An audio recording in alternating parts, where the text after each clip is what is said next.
Marketing Square. Bienvenue sur Marketing Square, le rendez-vous du gros marketing. Le gros, c'est un marketing qui sort des clous, qui se réinvente, qui se renouvelle. C'est aussi un mindset qui repose sur l'envie de se dépasser, de se détacher de ses opinions une bonne fois pour toutes et d'apprendre en continu. Si tu te reconnais dans cette description, que tu sois débutant ou expert, abonne-toi. Ce podcast va devenir ton meilleur allié. Ce podcast est rendu possible par Richmaker, la plateforme que j'ai lancée pour permettre enfin aux marques de monter des partenariats qui fonctionnent. Identifier un partenaire stratégique, faire le plein d'idées de partenariat et surtout performer ensemble et collectivement. Si cette vision vous parle, rendez-vous sur richmaker.com et bon épisode. Bonjour à tous et bienvenue dans ce nouvel épisode de Marketing Square. Aujourd'hui, on va parler de l'inclusion en entreprise. On va en parler avec une spécialiste à la fois des RH et du recrutement et puis aussi la fondatrice de People Pro, une boîte de recrutement pour les startups.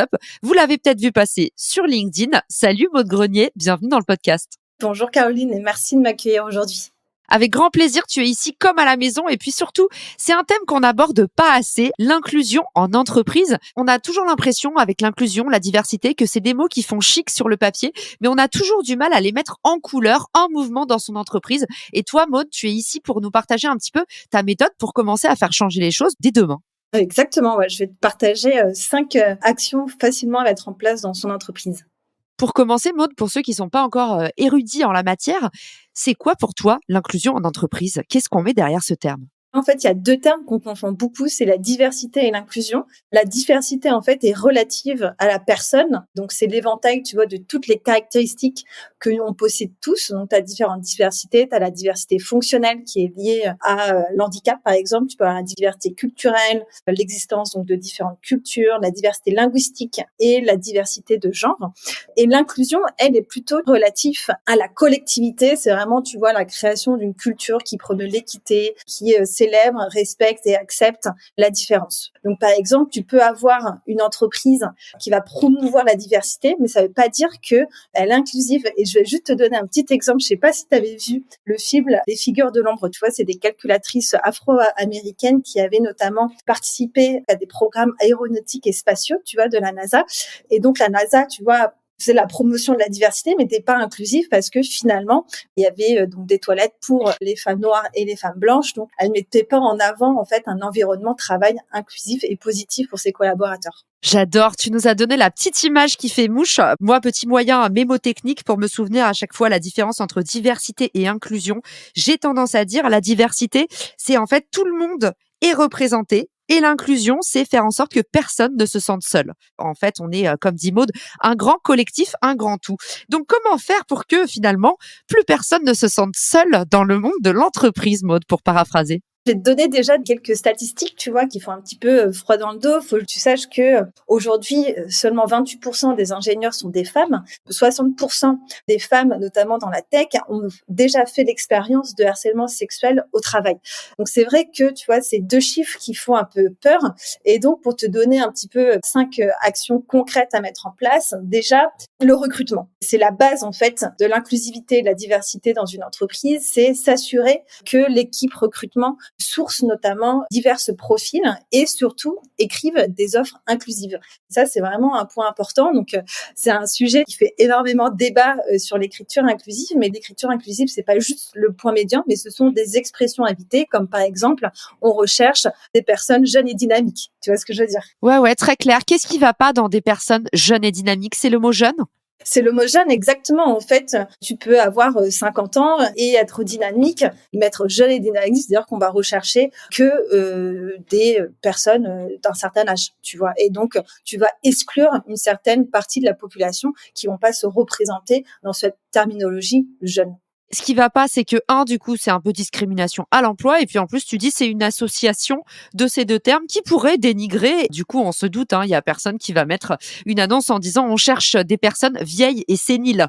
En gros, quand on dit jeune et dynamique, on met un peu dans la tête des gens l'idée que finalement, quand on est plus vieux ou quand on est jeune depuis plus longtemps, comme j'aime bien dire, on est moins dynamique et on est tout fébrile et donc pas productif et en fait, tout ce qu'on déteste dans une description de poste.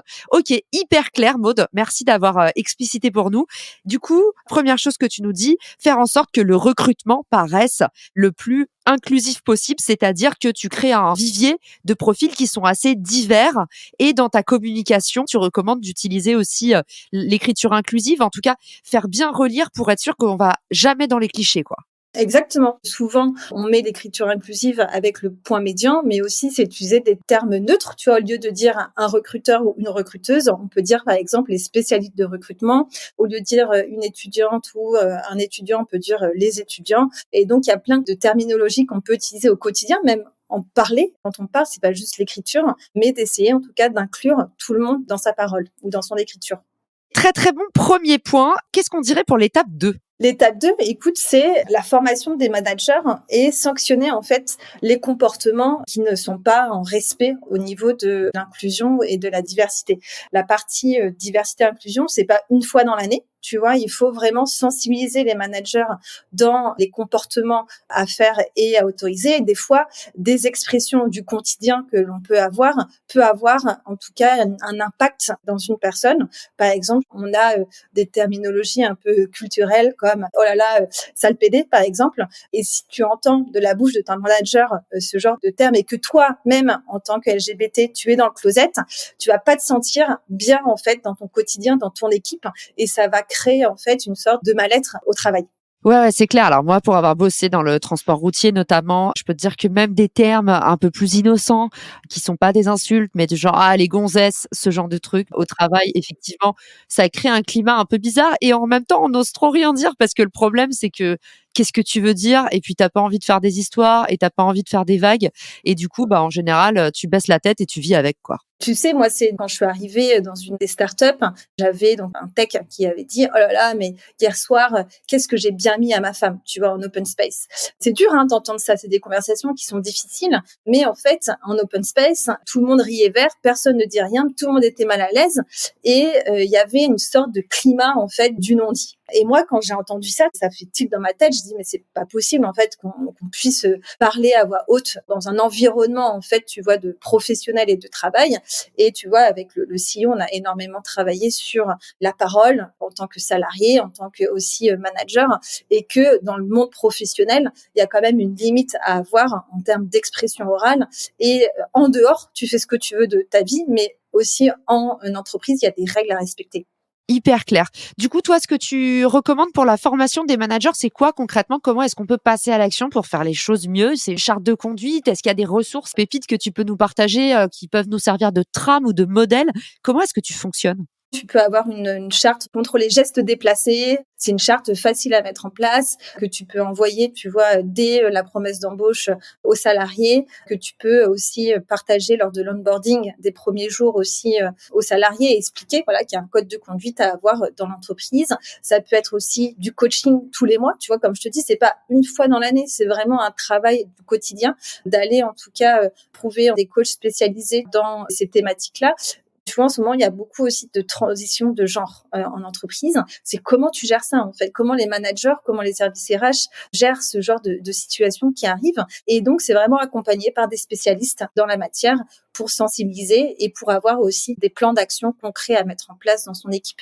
En parlant d'équipe, l'action numéro 3, tu nous parles d'une hotline. Est-ce que tu peux nous en dire plus? Ouais, c'est tout simple à mettre en place et des fois, on se sent pas à l'aise de dire quelque chose ou on peut avoir peur de retomber. Démarrage de ma carrière professionnelle, c'est vrai qu'on a tendance, on entend quelque chose, puis on bloque, on frose et on n'arrive pas à agir parce qu'on n'a pas forcément la maturité ou la force pour le faire et de mettre une hotline à disposition qui est vue par une personne de confiance. Ça peut être la DRH, ça peut être le CEO, tu vois, le service juridique pour aller en parler d'une situation qu'on a vue, qu'on a vécue sur cette hotline au lieu de potentiellement faire un entretien et se sentir un peu mal à l'aise avec cette situation-là. Moi, j'aime beaucoup parce que ça permet de parfois faciliter en fait la libération, en tout cas de la parole sur une situation qu'on a vue ou sur une situation qu'on a vécue.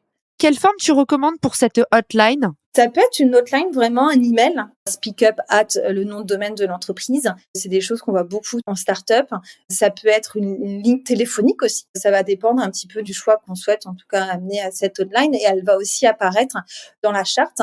Tu as aussi dans la charte une procédure d'alerte. Il y a tout un système. Si on est victime ou si on voit aussi des choses en entreprise, le cycle logique de qui on doit parler de ces sujets-là. Donc, bien structurer en fait cette partie charte, cette partie hotline et la procédure d'alerte pour vraiment créer un sentiment de communication transparente pour tous et pour toutes. Et ça à partager dès l'onboarding avec notamment les documents d'entrée. Génial et j'imagine en plus que, ça doit faire le tri, de potentiellement dissuader, tu vois, des mecs qui feraient même pas attention à leur comportement parce que c'est un peu des comportements qui sont banalisés. Il y a du racisme ordinaire, il y a du sexisme ordinaire. C'est en fait, on a tellement pas envie d'aller contre eux parce qu'on se dit qu'on va passer plus de temps et dépenser plus d'énergie que malheureusement, c'est des trucs, maintenant on a appris finalement à les accepter et le fait de les pointer du doigt d'une façon en plus, plutôt préventive en disant: «Voilà, on vient de mettre ça en place dans l'entreprise», je pense que c'est une super bonne façon détournée d'envoyer un message fort de, en fait, dorénavant, il y a des choses qui sont passées par le passé et qui ne passeront plus demain. Donc, je trouve ça hyper malin et super bonne idée pour communiquer sur cette hotline. Du coup, tu nous as donné des petites pistes. Évidemment, tout ce qui est le bon vieux support papier, que ce soit les toilettes de l'entreprise ou que ce soit en fait les couloirs, ce sont des bons supports pour communiquer aussi sur votre hotline et faire en sorte que les gens l'aient bien en tête et que ce soit pas encore une fois une petite case sur votre manifesto qui est jamais activée. Exactement, faut vraiment la partager en fait aux salariés. Comme tu dis, il faut pas que ça reste sur le petit coin de la table. Je te rejoins tout à fait. Ouais. Action numéro 4. Exactement, c'est d'avoir un service RH avec des pouvoirs forts au service des salariés. Par exemple, tu vois, l'objectif, c'est vraiment de favoriser aussi tout ce qui est demande de visa, d'immigration et droit du travail. Souvent, les personnes ont peur, entre guillemets, des démarches administratives pour recruter des personnes hors du territoire français. Et si on a un service RH qui est fort, qui est prêt en tout cas à travailler sur la question du visa, tu peux aussi très bien accueillir des salariés qui viennent de continents différents et donc qui vont pouvoir apporter aussi beaucoup de choses en interne. Et donc ça, c'est un point qui est pour moi assez important. Au lieu, tu vois, de mettre des bénéfices, on a une tireuse à bière ou le baby-foot qui est aussi très masculin, c'est aussi trouver des bénéfices qui vont à tous et à toutes dans l'entreprise. Et c'est clair. Et d'ailleurs, nous deux, on est expats. Toi, t'es à Lisbonne. Moi, j'ai passé 8 ans à New York. On est bien placés pour savoir que les boîtes qui prennent le temps de faire des visas, derrière, le retour sur investissement est énorme parce que quand t'es travailleur étranger, en général, t'as 2 fois plus les crocs et t'es hyper reconnaissant parce que tu sais justement qu'on s'est emmerdé pour te faire tes papiers, tout ça. Et puis, en général, les visas, t'es aussi attaché à l'entreprise. Donc, pensez-y en termes de rétention de talent. Quelqu'un qui est arrivé sur le territoire grâce à vous. Et puis, quelqu'un qui, en plus, a un visa attaché à vous, et en général, il faut quand même le faire pour que cette personne ait envie de quitter votre entreprise dans ces conditions. Donc, c'est un super bon levier d'engagement et de rétention des collaborateurs. Très, très bon point. Et on arrive déjà à l'action numéro 5, Maude. Ouais, l'action numéro 5, c'est vraiment mettre en place un collectif dans l'entreprise pour parler des sujets d'inclusion et de diversité. Donc, c'est pas forcément le service RH, ça peut être des personnes volontaires dans l'entreprise de tout département qui se rassemblent une fois par mois pour mettre, tu vois, avec un budget, avec des possibilités d'action qui peut reporter au service RH après pour mettre en place, en tout cas, les décisions prises dans ce collectif. Et ça permet aussi de sensibiliser les salariés parce que la diversité et l'inclusion, c'est l'affaire de tous et de toutes. Et donc ça, c'est vraiment important. C'est porté par la direction, ça doit être porté par le service RH, mais aussi par les salariés et les managers. Et donc de créer ce collectif mené par les salariés, ça a 2 fois plus de poids en termes, tu vois, d'action et en termes de mise en place de bénéfices ou de X ou Y choses qu'ils ont envie de voir dans l'entreprise. C'est clair qu'on parle toujours de l'engagement des collaborateurs, charge aux managers et aux organisateurs de faire en sorte que tout le monde se sente aussi plus responsabilisé parce que finalement, les gens décident pas comme ça de s'engager. Ils s'engagent parce qu'on leur donne envie d'avoir l'envie, pour ne pas paraphraser notre Johnny Hallyday préféré. Merci Maude d'avoir été avec nous dans cet épisode qui, je pense, abordait les RH de façon pratico-pratique et simplissime. Donc, ça va être une vraie botte secrète pour tous les entrepreneurs qui demain veulent vraiment faire de l'inclusion pour de vrai. Ça sert à rien de le noter sur le manifesto. 5 petites actions simples, on les récapitule.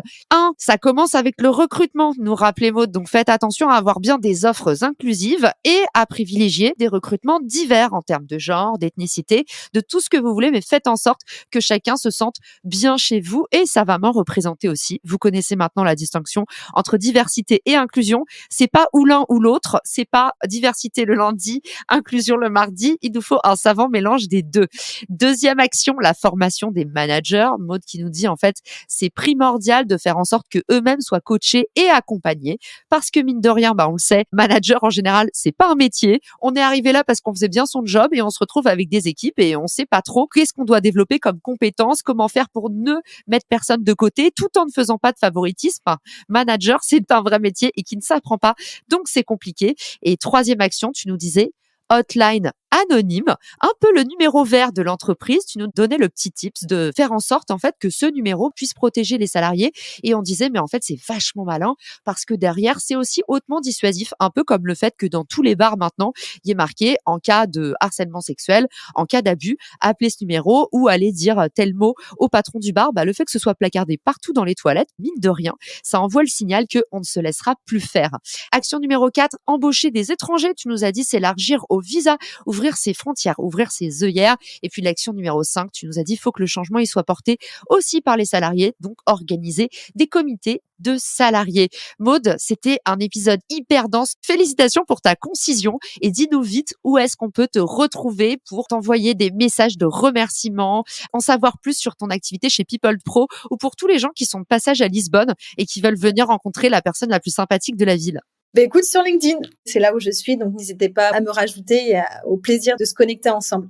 On mettra tout ça dans les ressources de l'épisode et puis on fera un petit post pour prendre un peu toutes vos questions en direct. Merci à tous d'avoir été avec nous. Merci à toi, Maud, pour ta participation riche et attendue. C'est la deuxième fois qu'on enregistre avec Maud. On s'était dit jamais 203, mais en fait, on a plutôt pas mal réussi cet épisode. Merci à tous pour votre écoute et à très vite dans Marketing Square. Ciao! Si cet épisode te plaît, tu peux le partager en me taguant ou lui laisser 5 étoiles sur Apple Podcasts. Marketing Square.